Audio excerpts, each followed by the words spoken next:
10 p.m. on Wednesday, November 8th here in New York City. It is 5 a.m. in Israel on Thursday, November 9th, as Israelis are getting ready to start their day.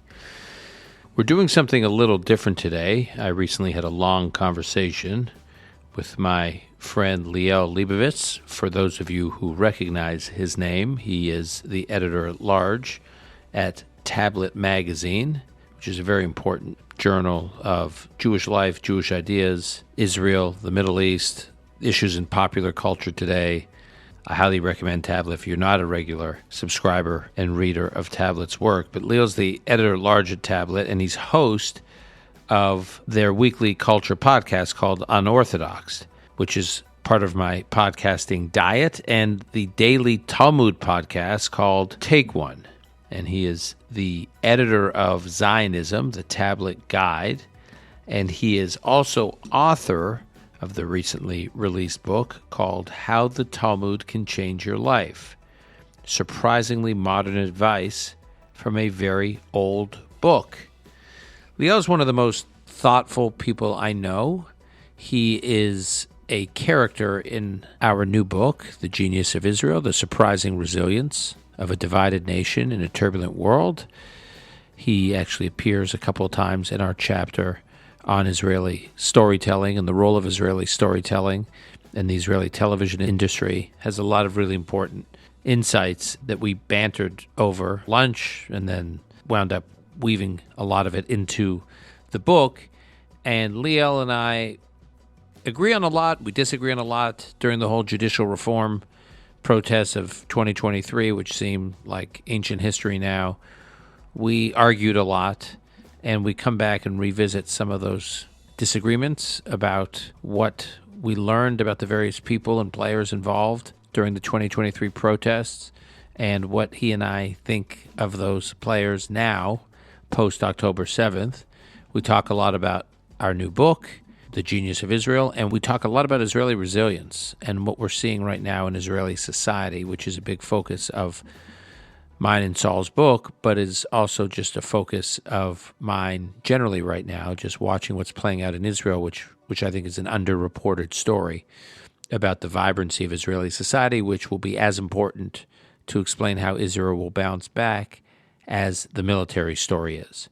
Now, Liel and I recorded this conversation as a crossover episode. That is to say, it will appear at the Tablet podcast on their feed, and it will also appear on the Call Me Back feed. My hope is after listening to the podcast, you'll think Liel's an interesting guy, and the Unorthodox podcast is well worth your time, and that you'll start adding the Unorthodox podcast to your mix of podcasting downloads in your weekly routine.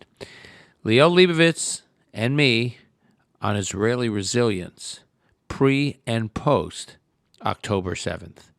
This is Call Me Back. Dan Senor, welcome to your own podcast and to ours, the Great Unorthodox Call Me Back crossover. Thank you, Liel, and I'm actually very excited that while this podcast will appear on both of our feeds, we get to record it in person, which is a real rarity these days, and at the global headquarters. At the global headquarters of the Zionist Jewish conspiracy. I want to share with our listeners that we were both stuck in traffic this morning, and we were both a little bit late. And when you got here, you said your first instinct upon seeing traffic is, it's the pogrom. Yeah. There is some kind of anti-Israel something going on. I wish I could say that was a joke, and it wasn't. I was heading north on 6th Avenue, and I was making a right on 28th. And all of a sudden, a fight broke out, basically, on 28th. All I see is people yelling and screaming and holding up traffic. And I'm thinking, it's a pogrom. It's like, this is what's going on. Someone's trying to take down a poster of a hostage child, and someone else is standing in the way. I immediately, with not a hint of like humor, I really thought that's what was going on. You went 0 to Kishinev in 2.3 seconds. You were right there. I was right there, which is, a reflection of this insane, truly insane moment. And in the midst of this insane moment, you are publishing this book that it strikes me as a book that is even eerily more relevant, more prescient, more urgent now than it is. I want to read the title for the benefit of everyone. It's called The Genius of Israel, The Surprising Resilience of a Divided Nation in a Turbulent World. And it makes the argument, which I want to talk about at great length, because I think honestly it's the most important thing we can talk about right now, because it really gets to the point of Israel being against all odds and against anything that any rational prediction might deliver, is actually doing very well, and more importantly, poised to do even better, not just to follow up on your earlier blockbuster as startup nation with all these unicorns and all these, as Israelis love to say, the exits, those big sales to American companies, but also because it's a society that actually has a whole host of components that are vital, not just for survival, but really for a nation to thrive. So let me ask you the first and wildly unfair question. What is the genius of Israel, and why will it be okay? We didn't start writing this book expecting to go down the path that ultimately became this book. When we would talk to entrepreneurs who were very successful in Israel today, some of these entrepreneurs take these massive risks. When I would ask them why they took those risks, among the items they would list, which they didn't list when we first wrote Startup Nation, was a sense that the country has their back. There's a sense that the country is a community that argues a lot, but it's a country that is a community, and the community has your back. So we started to explore that theme more. That's when we stumbled upon what we call this mountain, this invisible mountain. And so let me just rattle it off because I think some of the data, because I think it's important. The U.S., the West, most affluent Western democracies are headed in a real bad direction as it relates to their societies. These countries are experiencing a demographic collapse. Populations are shrinking. They're aging and shrinking. That's the worst combination. The most innovative economies are in countries that have young and growing populations. So the fact that there are country after country after country where people are having fewer and fewer children. So the replacement rate's 2.1. So to keep your population growing, each woman has to have at least 2.1 children. And if you're below the replacement rate, it's just a mathematical fact of life. Your population is going to shrink. Most of the world is below 2.1. The U.S. is below 2.1. And Israel is over 3. It's about 3.1. But we'll get to Israel in a moment. So there's this demographic crash. The world has never experienced this, by the way. And then you add to this deaths of despair. Even the living seem to be checking out. Killing themselves. Right. Yeah. So in the U.S., and it's not just the U.S. now, it's the U.K. and it's other parts of Western Europe and Canada, there's this new phenomenon of deaths of despair, which are deaths as a result of substance abuse, alcohol, drugs, opioids, and suicide. A lot of very healthy working age Americans are dying in disproportionate numbers as a result of this. So I won't ask you to sort of analyze and theorize as for why so much of the Western world, despite unprecedented technological advances, despite unprecedented convenience and quality of life and really flourishing, economically speaking, is headed in such a grim direction. But I will ask you to start talking about what is working in Israel, because I think it's a different answer to the same question. So you start contrasting this data with Israel. So I mentioned the replacement rate. So Israel is well above the replacement rate. Israelis are having lots of children. As anyone who's ever ventured into a restaurant in Tel Aviv knows, there will be kids. There will be kids. There's no such thing as date night in Israel. It's just kind of understood that kids are part of every part of your life in a way. And my favorite scene is Conan O'Brien, who did this wonderful, he used to do these series where he'd go travel to different countries. He went to Israel and he goes to the Waze headquarters in Tel Aviv. And he sees all these kids all over the place. And he says, what is this? Are you guys running like a child labor operation here? Like, call the authorities, This is our director of product. He's exactly. But he understands the technology better than us. So. Right. He's got real intuition. So first, Israel's way above anywhere else in the world on being above the replacement rate to the extent that it is. B, this is partly why Israel's population is young and growing, which is key to a dynamic, energetic, optimistic, self-confident economy and society. And so when I tell this to people, their immediate reaction, their go-to place is, the Haredim. It's the ultra-Orthodox. That's why Israel has so many babies. It's because the Haredim are producing all these babies and they're going to take over and then their next is they're going to take over the country. And then I point out, it's true the Haredim are having lots of children.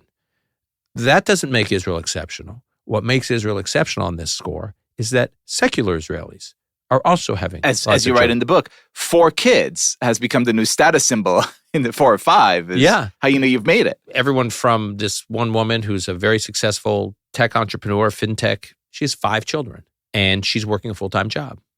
Lior Raz is a close friend and he features prominently in the book. Known to fans the world over as the lead in Fauda. Daron. So Lior is in his mid-40s. He is a very successful actor. He's got the big deal with Netflix. He's in productions all over the world. And he has 4 children, 4 young children, as I always remind him, from the same wife. 4 children from the same wife. And I say to him, Lior, do you have any peers in Hollywood who has 4 little children?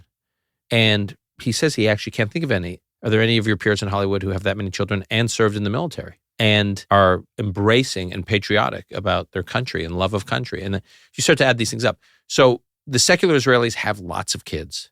Now, there's this iron law of demography that a wealthy or wealth-creating country typically correlates with declining fertility rates. Right. And there's a number of reasons for it, but that is basically as countries become more economically productive, they just become less reproductive. Israel's the only outlier in the world where its GDP per capita has been growing, and people are having more and more children.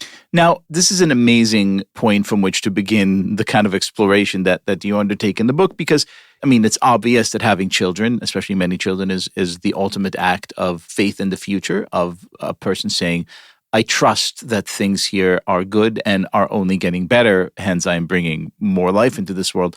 And a sort of independent, dispassionate observer might look at Israel and say, I'm sorry, but none of the conditions here objectively appear to apply because you're a small country with very finite real estate, as anyone trying to buy an apartment in Israel knows.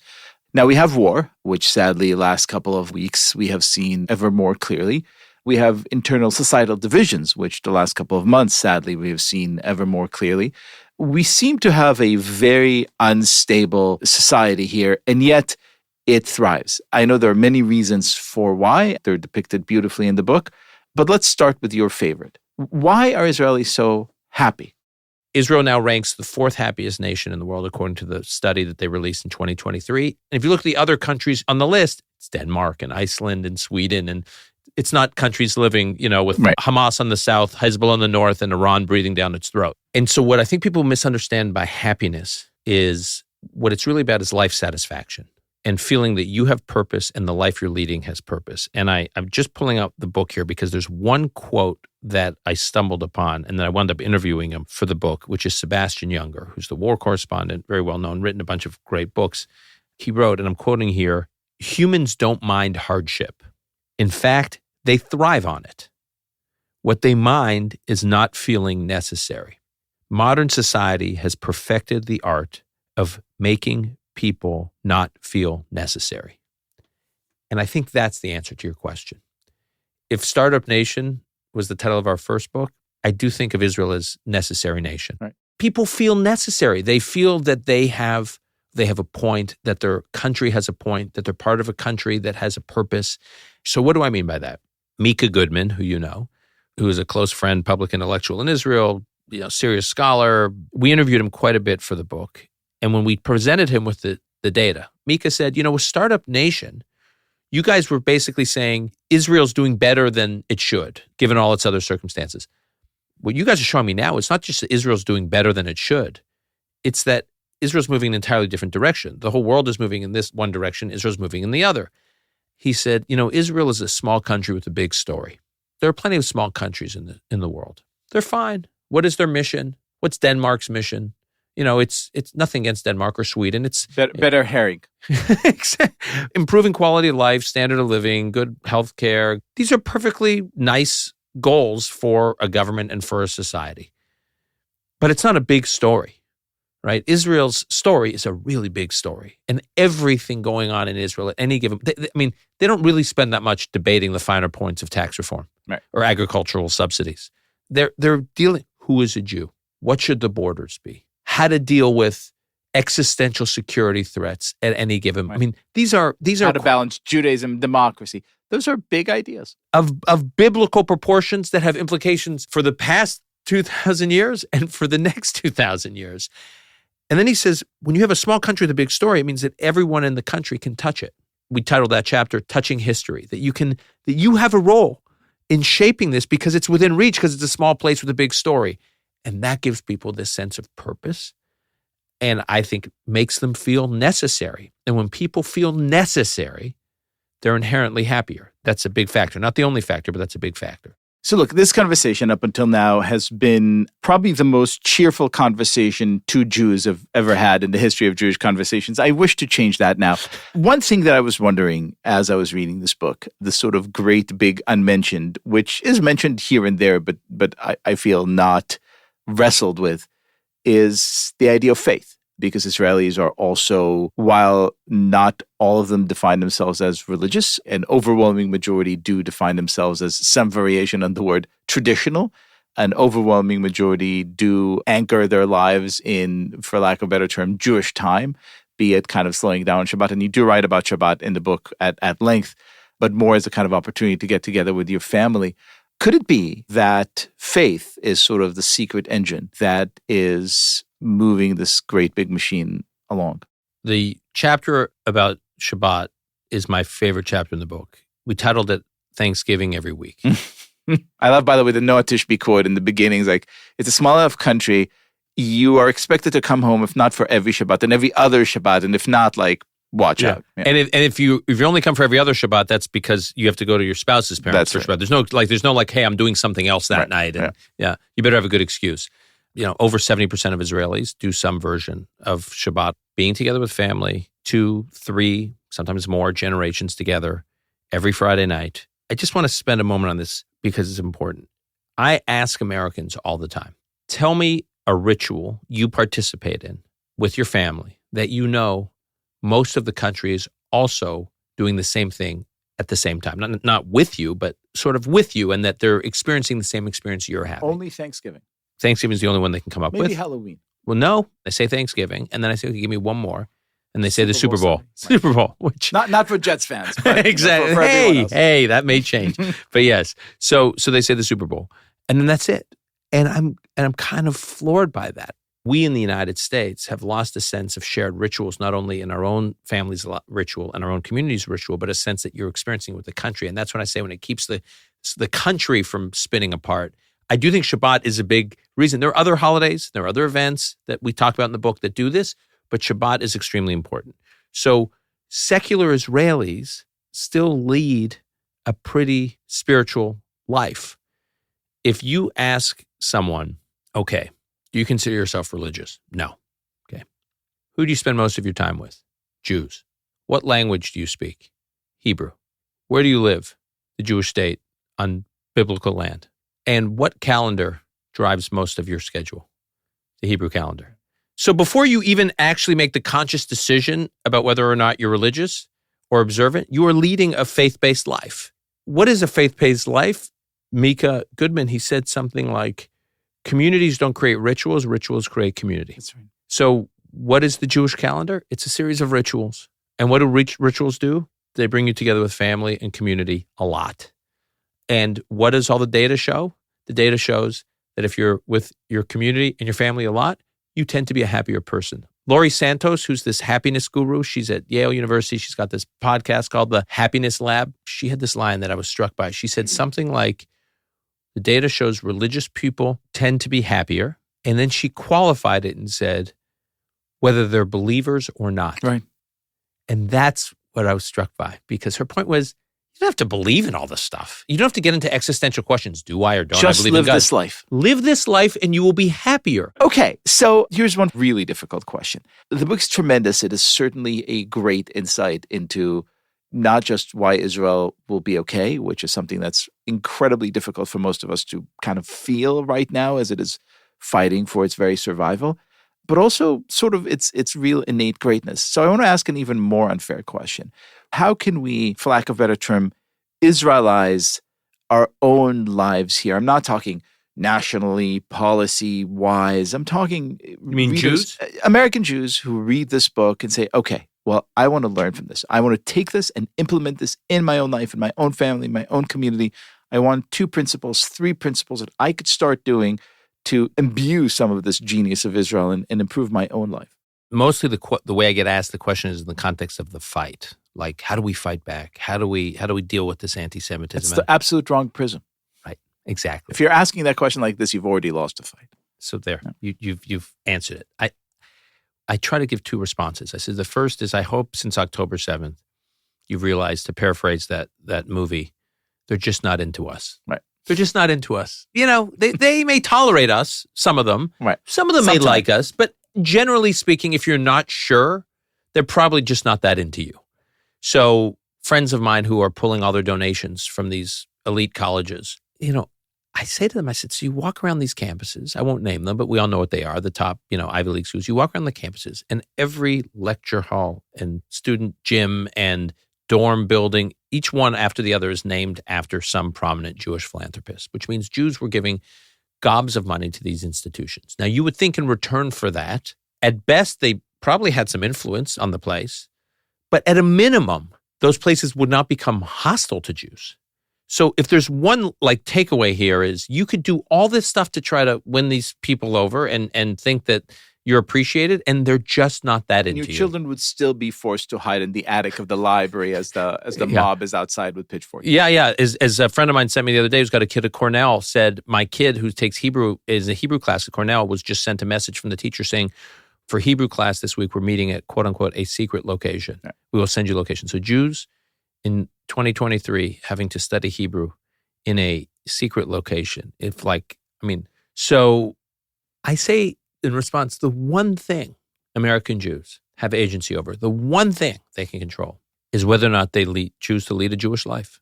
It has nothing to do with fighting with administrations of universities and sending in statistics to the Anti-Defamation League. And, you can lead a Jewish life. So the chapter on Shabbat resonate, I care a lot about it, the Thanksgiving every week, in part because I know it well. I mean, I've seen it firsthand in my family that's in this Israel. I have two sisters in Israel. My mother lives in Israel.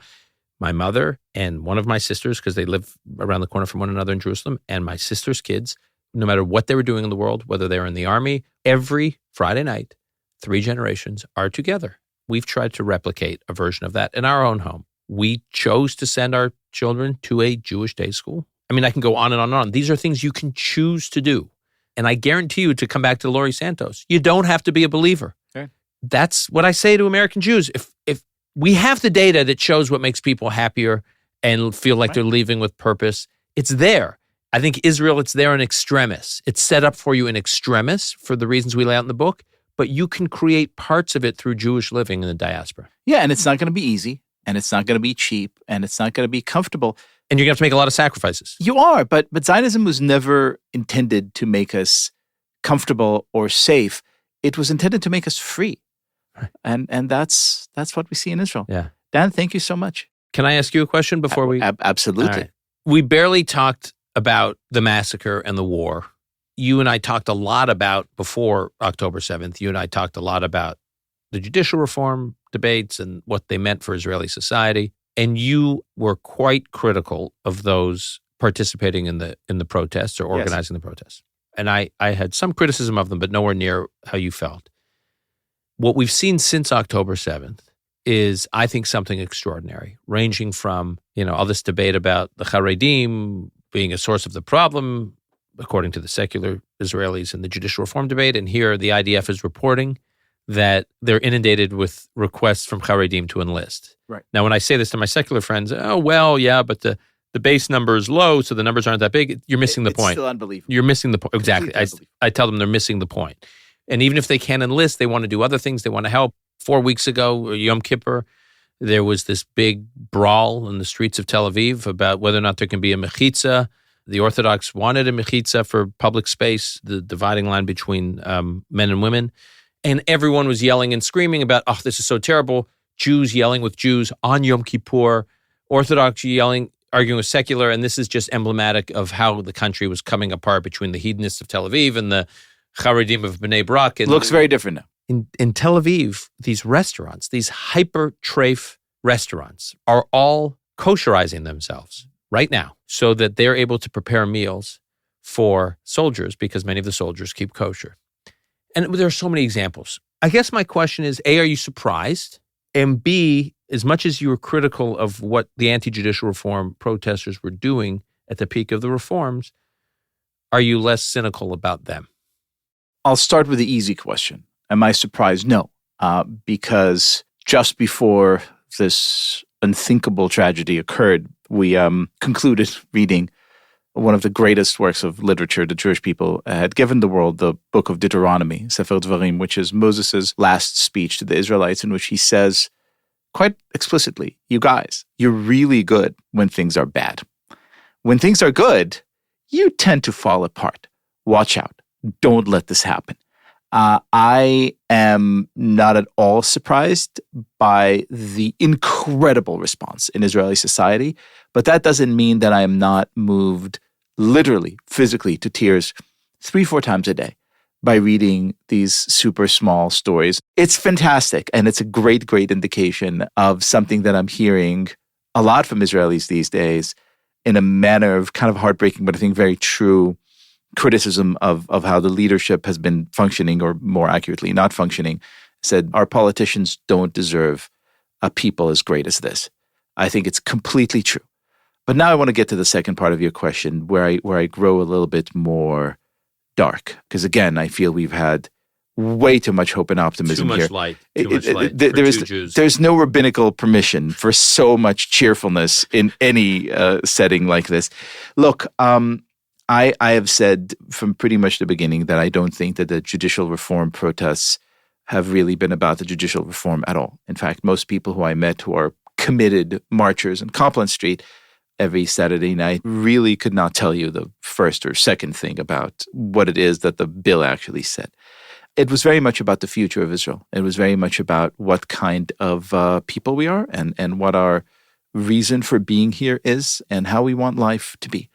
I am terrified, absolutely terrified, that the day after what I am certain, because I have faith, would be an astonishing victory, the arguments would begin anew, but they would begin in a very existential frame, because there will be some Israelis who look at what happened on October 7 and say, well, this is proof that we can't live on our sword. We have to be much more mindful of the Palestinian national aspirations. We have to collaborate within the region. We have to listen to the Americans who came to our aid. We really have to make a lot of concessions, even if they're very painful. And there are going to be a lot of Israelis who say, guys, this is proof that PLO and Hamas are not different. This is proof that the Palestinians are simply biding their time until they could kill us all. This is proof that the nations of the world may come to our defense or may not, but even if they do, they will not change the policies like the Iran deal that contributed so much to getting us there. This is an invitation for us to grow stronger, to grow tougher, and to execute, if not vengeance, then at the very least a public policy that is shall we say, much more Middle Eastern than anything Israel had attempted before. Now, how do you have a conversation like that? Because a conversation like that isn't about security arrangements. It's not about, well, maybe we could turn Ramallah into a little independent emirate controlled by the tribe, because it's all, these chamulos, these family-based tribes. Those conversations I'm not worried about. We're smart. We could get through those. It's really about, why are you here? And I think I told you the story, and it remains with me as probably the seminal story of this conversation. Some years back, I was at a lovely conference in Oxford organized by an American Jewish philanthropic organization. They brought Israelis and American Jews together, and I was sort of the liminal figure on both sides. And one of the participants, who is a religious sort of right-wing famous journalist in Israel, said something, and he said, in Bet HaMikdash, the temple. And another participant, who is also Israeli, who is a prominent journalist on the more sort of liberal end of things, said, why are you talking about the temple? What does the temple have to do with anything? And the man who said this looked at her and said, what does the temple have to do with anything? It has to do with everything. It's what we pray for 3 times a day. It's the only reason we're here. I still fear that there is a substantial portion of Israelis for whom life as they've known it, and this is where the being a very young country also comes in, has been mostly lived in the world, by which I mean to say most living young Israelis have not experienced a war, let alone an actual war of survival. Most living Israelis have not had to live with anything resembling real anti-Semitism, most Israelis would define success as being normal, as being part of the rest of the world. This idea, these guys know you can't. They actually don't, as you just said a moment ago, they don't like us. Right. They are seeking to destroy us. And furthermore, our historical mission has always been to stand apart and do our thing. And it's a very distinct thing. And the thing isn't cool. It's not the exit from the startup, although we do need this desperately to survive. It's not the sale to Netflix. It's the doubling down on Jewish life. I am terrified, absolutely terrified, that a very bitter argument would start pretty much the day after the victory. I don't think it'll be an argument about personnel anymore. I think, and at this point, even though I've been sympathetic to him throughout most of his career, I hope Bibi goes home at the end of this. Sometimes I wonder why he hasn't already. He can't. I mean, well, he can't midway, don't you think? I mean, I don't see. I don't know. I mean, yeah. I would like to think that he can't, but then I see him tweeting, getting in Twitter wars with at 1 a.m. At 1 a.m. with the security forces being like, "You never told me that there was an attack coming." It's like, don't you have a war? So I think we're going to have really, really difficult conversations. The thing that gives me a glimmer of hope, but it really is a glimmer, is that I think this tragedy has been a real necessary reminder that our fundamental foundational arguments are never going to go away. But I think it's been a reminder that we should have them at a very different register, not at the register of like, oh, those people. I hope that there's no more those people. We may still come to blows, hopefully only metaphorically speaking, over really important, foundational questions in the future of this country. But I don't think it'll be as acrimonious as anything we've seen, or at least I hope it will not be as acrimonious as anything we've seen in the last couple of months. And the fact that you're seeing now, like the example I give of the Haredi, the Orthodox Jews who are enlisting or trying to enlist or do something, and hyper-secular Israelis that are trying to accommodate more observant Jews during this time of crisis. Doesn't that also, it doesn't remove the barriers. The barriers are still, the dividing lines will still be there after the war, but I feel like it softens them a little bit. I really hope so. Look, you and I have spoken about the Haredis a lot. Most of my family are Gur Hasids, so it's a community I know very intimately.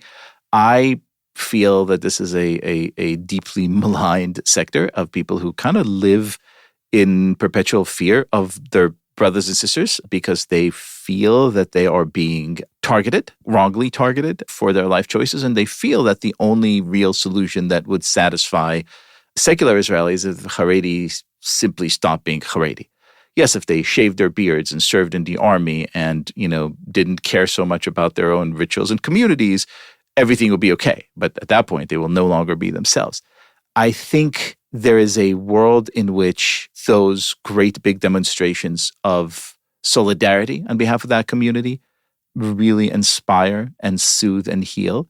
But there's also a world in which Israelis emerge and say, okay, look, this is an indication of why, or this tragedy of October 7th is an indication of why military service is so important. The people who saved the country at this juncture were us, and we could tell a lot of stories of very brave Israelis, including, and I have to say this organization, Achim LaNeshek, right, which is an organization of Israeli officers and army veterans, really one of the leaders of the anti-judicial reform protests, was unbelievable in every single way, from running to the front line with like personal handguns and fighting on October 7th, to really taking all this organizational infrastructure and doing incredible things. The morning of October 7th, about 20 of them met. Some of the biggest players in the Brothers in Arms, some of the biggest players in the tech community got together and said, at 10 a.m., October 7th, okay, what do we got to, and within hours they had a few hundred people, and a few hours after that they had thousands of people from this community. And they literally just reached out to the Ministry of Defense and said, let's lock arms. How can we help? We have all this infrastructure. Let's get to work. It's overnight, amazing. From being at war with the government to... It's amazing. The thing that I really fear is that after the shooting's over, they'll turn and said, okay, well, we've just proven that we are central here. Everyone else take a back seat, which is a natural response. And I pray that it doesn't happen. And honestly, I'm a little bit optimistic that it won't be. Here's another thing that is making me optimistic. I am wildly optimistic. In fact, kind of amazed at the response of Israeli Arabs to this.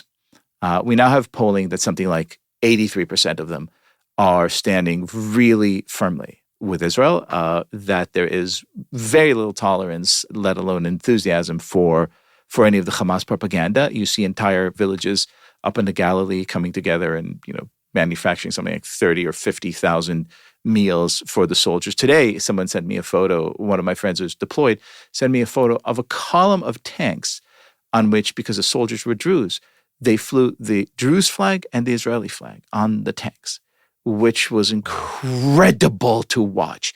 Yeah. Again, that doesn't go away. You see Lucy Arash, she's a prominent Arab Israeli anchor, and she, soon after October 7th, just on her broadcast, she's viewed as very critical of the Israeli government, and she just basically said, and she did it in Hebrew, Arabic, and English, and said, "That's right. I stand with Israel." That is amazing. Here's the greatest thing, and because I really want to kind of plug into the optimism. Here's the greatest thing that would happen. I'll start with one anecdote and kind of extrapolate from there. On October 6th, the absolute worst job you could do in the army, documented, was a lookout, which is a person who sits in a base right on the border and looks at a screen, because this is the surveillance. It's literally the eyes and ears of Israel. And it means that you're looking at a screen for 5 hours straight, every shift, and you can't you can't get distracted. You can't listen to music as you're doing this. You have to sit there and look. It is a mentally and physically crushing job, and it's 24/7. It got so bad that only in March, the IDF had to arrest and imprison, I think, about 24 young women who said, "I don't want to serve in this horrible position." This is the community of people, of the soldiers hit on October 7th. It's a community of people probably hit the hardest. 13 of them lost their lives right away because, again, they were on the front line base. So you would think that when the new round of recruits came about, and this just happened last week, or this week actually, you would think that a majority of people who got assigned to this role said, "Oh, absolutely not," because not only was it shitty before, but now it's also deadly. There is an unprecedented number of volunteers, of young women to be lookouts, which tells you everything you need to know about I did Am not know that. That is amazing. I think that we're going to see the same thing in every sector of Israeli life and society, including politics. I think that all of a sudden you'll see a lot of young people saying, "Okay, well, up until a month ago, yes, my trajectory was my firm, my company, my family, my industry. I'm just lived a good life." I think a lot more people are going to rise up and rise up to a life of service, which is pretty much the only thing that gives me tremendous hope at this time. This conversation has been an extraordinary accomplishment because I've extracted from you some rays of hope, optimism. I know, and it's not what I do naturally. I will say before we go, just your point about that many of these protesters hadn't actually didn't know the details of what they're debating. This is one story. A friend of mine who's an Air Force pilot, I won't say his name, but he told me that he was flying. There's this WhatsApp group of all these Air Force pilots, that current pilots and retired pilots, and they were having this heated debate during the judicial reform protests, and there was all this, "I'm not going to show up to reserves, and I'm not, And this friend of mine, I won't say, let's just call him Itzik. I'm giving him a pseudonym. He said in the WhatsApp group, "Have any of you actually read this bill? Tell me exactly, you guys have such strong views, you're threatening not to serve or not to do your reserve training based on something you haven't even read." And it got very heated. How dare you say that? And sometime later, during this period, pre-October 7th, he's flying from New York City to Tel Aviv. And he gets on the El Al flight. And one of the pilots recognizes him because he too also was in the Air Force and they served together. By the way, that's the definition of shchuna. Yeah, exactly. So even the pilot and the other pilot, they're just together in the cockpit. It's one big So this neighbor. guy's a passenger. Itzik is a passenger. So the LO pilot says, "Oh, come up to the cockpit. You'll sit with us." Now Itzik points out to me, he goes, "I had just taken my Ambien. I was ready to go to sleep, but I figured, okay, I can muscle through another 20 or 30 minutes. I'll sit up in the cockpit during takeoff and then So he goes up to the cockpit and he's got the headset on. And he's with the one pilot and he's with the co-pilot, maybe a third, and they're sitting there. And the co-pilot says to Itzik, "How dare you wrote what you wrote in the WhatsApp group?" Okay. And just what you want to hear on an 11-hour flight, right? And you've just taken your Ambien. I'll have the chicken. Yeah. And they're about to take off. And he starts, while the guy's taking off, he's chewing them out for the nerve and da-da-da-da. Okay. So apparently, and I don't know enough about commercial aviation, But when there was a El Al flight from JFK, and there was an El Al flight from Newark, and Itzik was on the one from JFK. And when they take off around the same time, the two cockpits are supposed to communicate. So they're communicating, and the pilot in the JFK flight says to the pilot in the Newark flight, "By the way, guess what? We have Itzik here in the cockpit with us if you want to say hi." Itzik! And then the guy from the other plane starts yelling at him because he's got that, "You wrote that? What's that, Matt? How dare you?" So the two cockpits are yelling with each other about Itzik's WhatsApp message. Amazing. Itzik by this point is half asleep. Right. He just wants to get on the flatbed and be done with it. And the whole thing, if you had to sum up Israel in one, it's that. And yet, I'm willing to bet none of them had actually read the thing. Right. Which is fine, because again, we're having. It's about bigger things than just what was in the language. It's about what this country is. Is it a democracy in Jewish garb, or is it a Jewish state? Is it a Jewish state or a state of the Jews? Right. Yeah, and I think that's a really big distinction. We're going to see a lot of it, but we're going to see it hopefully done in a very different way. Liel, thanks for this conversation. Dan, what a pleasure it's been. We should do it more often. Hallelujah.